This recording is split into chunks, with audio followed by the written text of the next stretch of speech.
My stomach plummeted as I scrolled through Instagram. It wasn't the picture-perfect sunset over an infinity pool that made my breath catch.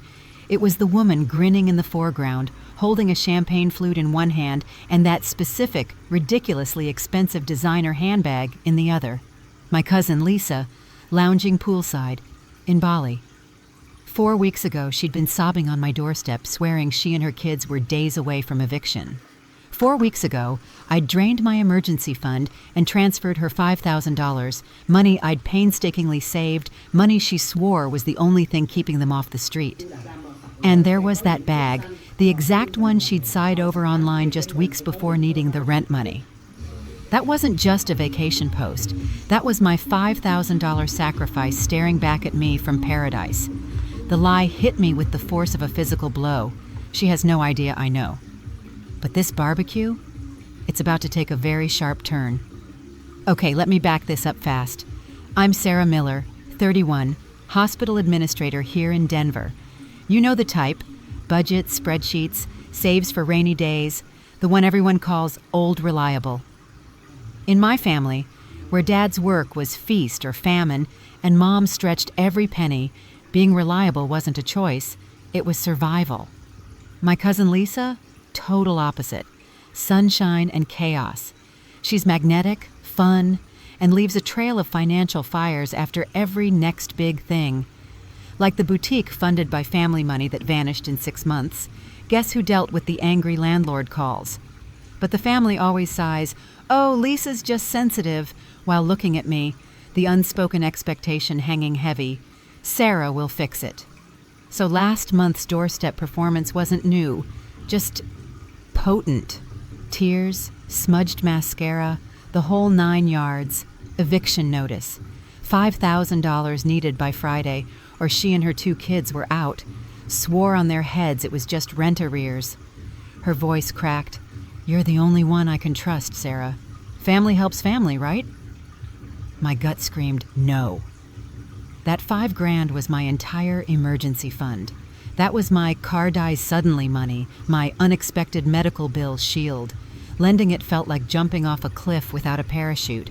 But the kids, Aunt Debbie's inevitable guilt trip, that lifetime of conditioning. I caved, transferred the money. The confirmation email felt like a fool's receipt. I told myself it was for the kids. Hoped I wasn't just funding the next disaster. The immediate aftermath of the loan was anticlimactic. Lisa's text arrived the next morning. "Saved! OMG, Sarah, you're an angel. Landlord totally backed off when I showed proof of funds. Crisis over. Can finally breathe. Let's celebrate soon. My treat, obvi. When my big check clears, LOL. XOXO. Too vague. No mention of paying, just showing funds. No repayment plan discussion, just emojis and relief. Hers, not mine. I texted back a few days later, trying to sound casual. "Hey, so glad everything worked out with the housing. Huge relief. Did you end up having to pay all that back rent at once?" Her reply took hours. "Yeah, all sorted. THX again." Deflection. Vague. I tried calling that evening. Straight to voicemail. Her message chirped about being super busy, manifesting amazing new opportunities. Manifesting what? More ways to avoid responsibility? A few days later, I saw her post a picture on Facebook. Not Bali, just her and some friends at a trendy downtown rooftop bar, cocktails in hand. Caption, "Needed this decompression sesh after a stressful month. #selfcare, #treat yourself." I stared at the $18 cocktail in her hand. Self-care? After nearly being evicted, it felt dissonant. I commented lightly, "Glad things are looking up. Housing all secure now?" My comment remained unanswered, though she replied to others praising her outfit. Avoidance tactic number 1. The calls went straight to voicemail. My texts asking about the kids or the repayment plan she'd promised to draft were met with silence or delayed one-word answers. Later? Swamped? Yep. Meanwhile, small clues kept surfacing online. A check-in at a high-end nail salon, a boomerang video clinking champagne glasses tagged #celebration time. Celebration of what? Not getting evicted? It didn't add up. I even typed out a text one night, fueled by frustration and lack of sleep. Lisa, seriously, what is going on? We need to talk about the 5K and the repayment. My thumb hovered over the send button. I pictured the inevitable denial, the accusations of being controlling, the tearful call from Aunt Debbie that would follow. With a sigh, I deleted the entire message. Not yet. Confrontation felt exhausting, and a small, stupid part of me still hoped I was wrong. I called Aunt Debbie again, trying a different angle. Just wanted to see how Lisa's new freelance project is going, the one that was starting up last month, I asked casually. Oh, wonderfully, dear, Debbie enthused. She's pouring her heart into it. Something with graphic design, or was it life coaching? Honestly, she's so creative I can't keep track, but she seems much less stressed, thank goodness. That housing scare really shook her up. Again, zero concrete details, just a carefully constructed narrative of fragile artistic recovery, likely fed to her by Lisa. When I pressed gently for details, what job? Did she sign a new lease? Debbie quickly changed the subject. Oh, you know Lisa, always juggling things, such a free spirit. Did I tell you about my zucchinis? They're enormous this year. The deflection was blatant. It felt like they were actively building a wall of pleasantries and deflection around Lisa's reality. Doubt gnawed at me. Was I being unfair? Suspicious? Controlling? Maybe Lisa had sorted things out. Maybe the Bali pictures I just stumbled upon scrolling Jenna's feed weren't recent? No. Jenna's post explicitly said, "Last week's paradise," and the comments confirmed it. Friends asking about the trip, the hotel, the bag. OMG, Lisa, where did you get that bag? Lisa's reply, a little manifestation magic. You deserve nice things too. Manifestation magic? Or my $5,000 emergency fund? I clicked through Jenna's profile, then Lisa's tagged photos. More evidence, poolside cocktails, sunset dinners, temple visits, and in nearly every shot featuring Lisa, there it was. The Chloe bag, new, unmistakable, bought and paid for during the exact time she was supposedly fighting eviction. The timeline, the lie, the sheer breathtaking gall of it all crashed down on me. The careful facade of family support, the years of enabling disguised as help, my own complicity in the cycle, it all felt like a bitter joke, and I was the punchline. Again, the buzzing background noise of the barbecue faded completely. There was only the frantic pounding in my chest and the icy certainty of what I had to do next. I needed air. Actual, clean air, away from the cloying scent of barbecue sauce and fake sympathy. I walked stiffly towards the edge of the patio, overlooking the neatly manicured lawn my dad obsessed over. My hands were clenched so tight my knuckles were white. Bali. While her kids were supposedly days from the street, how could anyone do that? How could my aunt, my mother, possibly not know, or worse, tacitly approve? Lisa was holding court by the drinks table now, laughing, gesturing animatedly, recounting some anecdote where she was undoubtedly the charming, slightly put-upon heroine. She radiated that effortless confidence that often comes from never having to truly face the consequences of your actions. Seeing her carefree glow, knowing it was fueled by my drained savings account, ignited a cold fury I hadn't felt in years. Aunt Debbie, oblivious, intercepted me as I turned back towards the house, carrying 2 plates heaped with potato salad. Sarah, dear, don't wander off. Come join us. Lisa was just telling the funniest story about... She trailed off as she got closer, perhaps noticing the look on my face. Everything okay? You look positively thunderous. Then that oblivious smile returned. But isn't it just wonderful how things turned out? That little bit of help really allowed her to land on her feet. She seemed so much happier, so renewed. Renewed. The word ignited the fuse.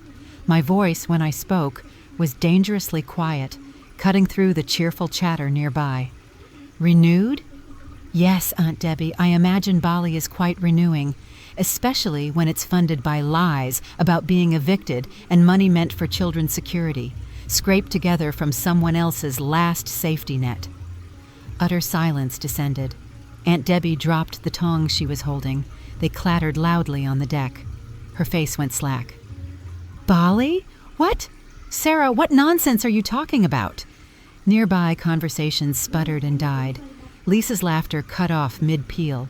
She turned slowly, her expression shifting from amusement to wary defensiveness. My parents stopped mid-conversation, looking over with alarm. Other nearby relatives froze, suddenly finding intense interest in their paper plates. Lisa tried to recover with forced lightness. Whoa there, Sarah. Someone have one too many wine coolers? Bali? I think you need to get your facts straight before you start making wild accusations. My facts are straight, Lisa, I replied, my voice gaining an edge. Straight from Jenna's Instagram feed last week. Gorgeous shots, love the infinity pool. And the Chloe bag, the exact one you were manifesting right before you suddenly needed $5,000 for rent? Lisa's face burned crimson. That was a gift from Mark. You don't know anything. How dare you bring up my private life? A gift? Interesting. Because Mark told Cousin Kevin last month he was flat broke after you borrowed money for your last emergency. Or maybe this gift came after I made a little call yesterday. To your property management, Lisa. Just checking if the eviction crisis was truly over. Funny thing, they said your rent was paid up in full by Mark 2 days before you sobbed on my doorstep. They'd never even issued an eviction notice. Audible gasps now, louder. Uncle Gary's jaw dropped. My mom flinched as if struck. Cousin Amy looked horrified, covering her mouth. Lisa looked physically cornered, eyes darting wildly around, finding no allies, only shocked or suddenly judgmental faces. Aunt Carol exchanged a sharp, knowing glance with Debbie.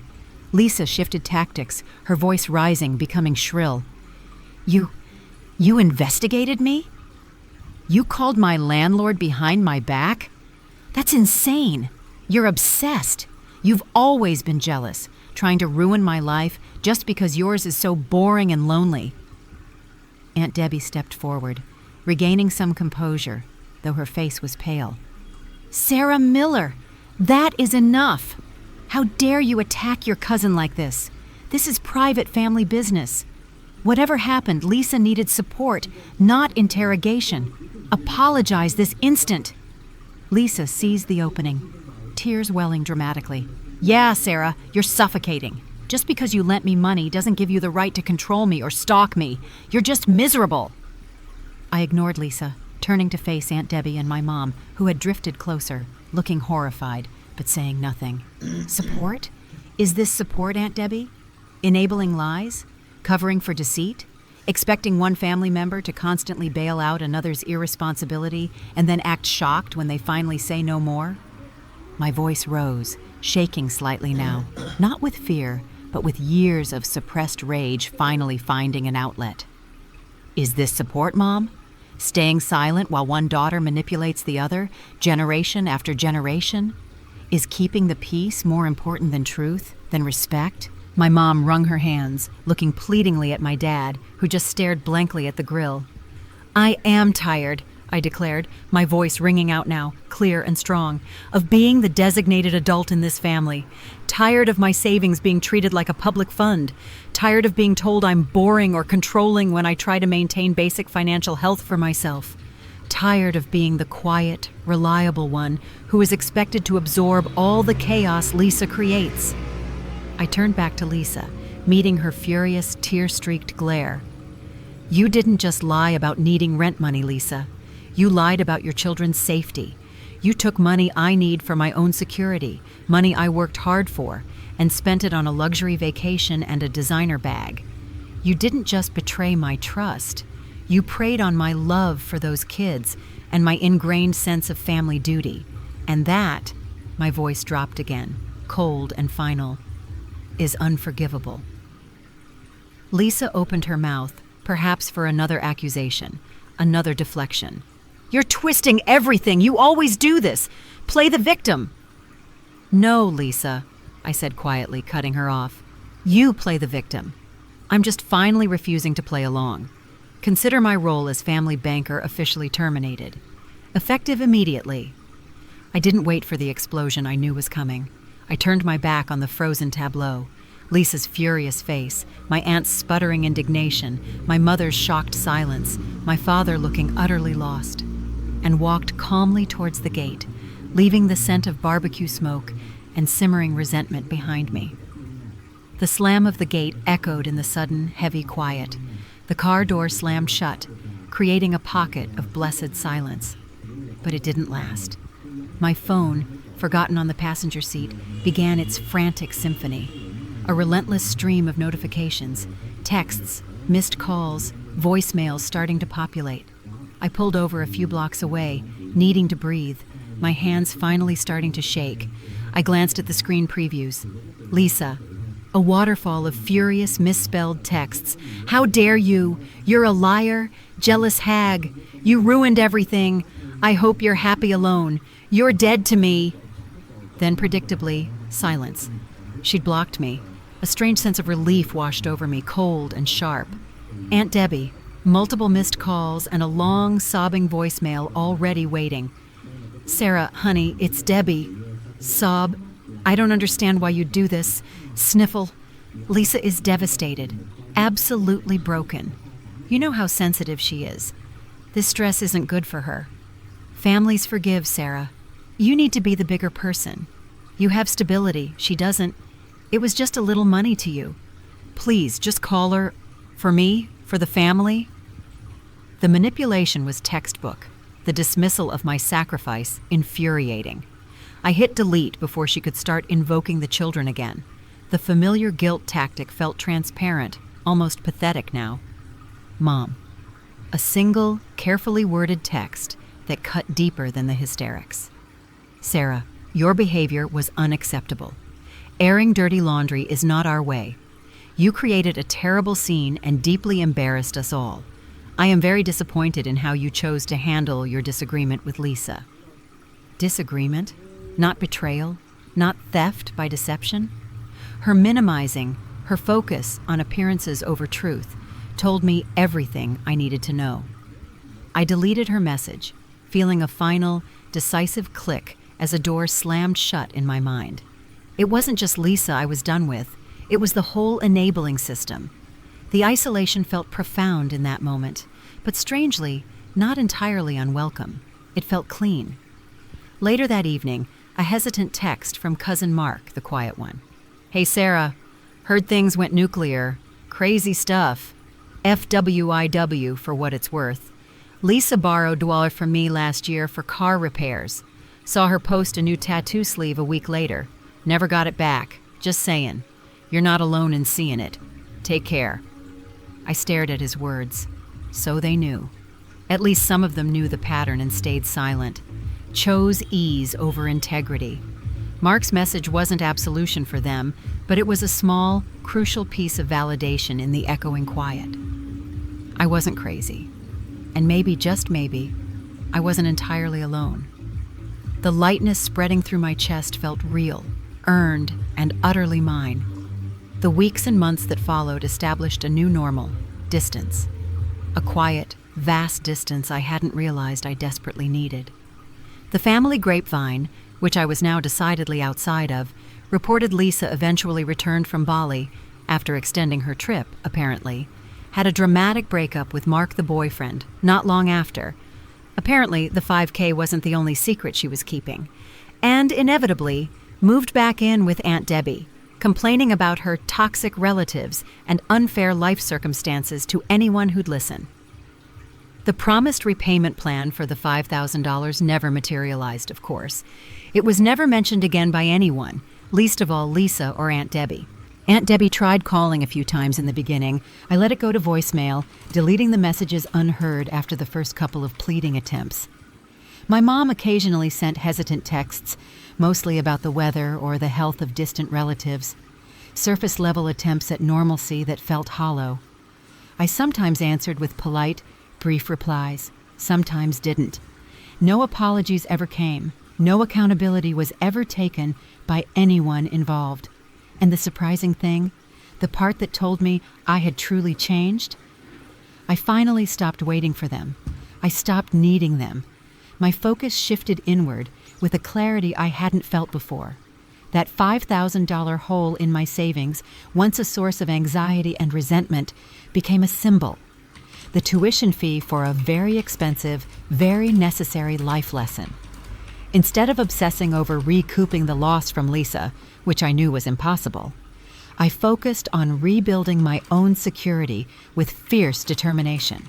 I met with the financial advisor I'd bookmarked months ago. We made a real plan. Aggressive savings goals, retirement contributions upped. Even a small investment portfolio started. For my future, defined by my choices. I enrolled in that pottery class on Tuesday nights I'd seen advertised near my apartment. My first few attempts on the wheel were wobbly, misshapen lumps of clay. But the feeling of the cool earth spinning beneath my hands, the focus required, the simple act of creating something messy and imperfect just for the sake of doing it, it felt revolutionary. It was grounding. It was mine. I took myself on that solo hiking trip to the Oregon coast I'd canceled the year before because Lisa had manufactured yet another crisis. Standing on a cliff overlooking the vast gray Pacific, breathing air that smelled only of pine and salt and freedom, not simmering resentment or unspoken obligations, I felt a profound sense of peace I hadn't realized was possible. Standing there, watching the waves crash relentlessly against the rocks, I finally understood. The confrontation at the BBQ wasn't just about $5,000 or a vacation built on lies.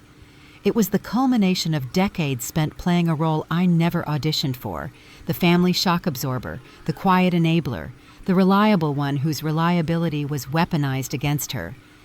It was about reclaiming my value, understanding that love isn't measured in silent sacrifices, especially when those sacrifices feed dysfunction and deceit.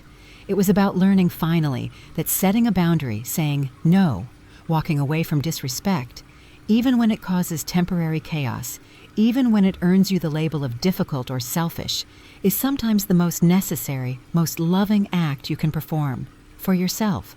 True support, true family, isn't a one-way street paved with guilt and obligation. It requires mutual respect. It demands honesty. It necessitates accountability. It means celebrating wins without jealousy and offering help that empowers, not enables.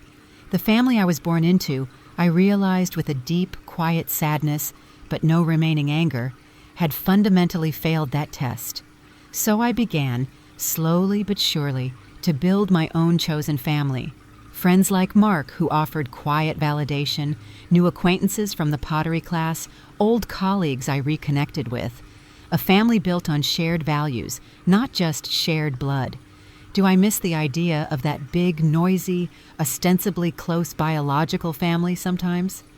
On holidays, maybe, a fleeting pang. But I don't miss the reality, the constant low hum of anxiety, the feeling of being perpetually undervalued, the exhausting weight of unspoken resentments and expected sacrifices. My peace now isn't passive. It's actively cultivated. It's rooted in my own choices, my own integrity, the strength I found when I finally stopped absorbing their chaos, and the knowledge that my resources, financial, emotional, temporal, are finally, unequivocally, mine to direct. That $5,000? It was the exit fee from a lifetime membership in a club I never should have joined, expensive tuition perhaps, but the education in self-worth and boundaries, priceless. So, that's the story of the Bali trip my emergency fund paid for, thanks to a fake eviction notice. It's incredibly tough navigating money, lies, and boundaries when family is involved. Have you ever felt that pressure to be the responsible one, only to feel taken advantage of, or discovered help wasn't used honestly? How did you navigate it, or how would you? Share your thoughts and maybe your own boundary wins in the comments. Reading them helps us all feel less alone in these struggles. If this resonated, please hit like, share it with someone who needs to hear they're not alone, and subscribe for more real stories about complex relationships and finding your strength. Thanks for watching, and always remember, your peace is absolutely priceless.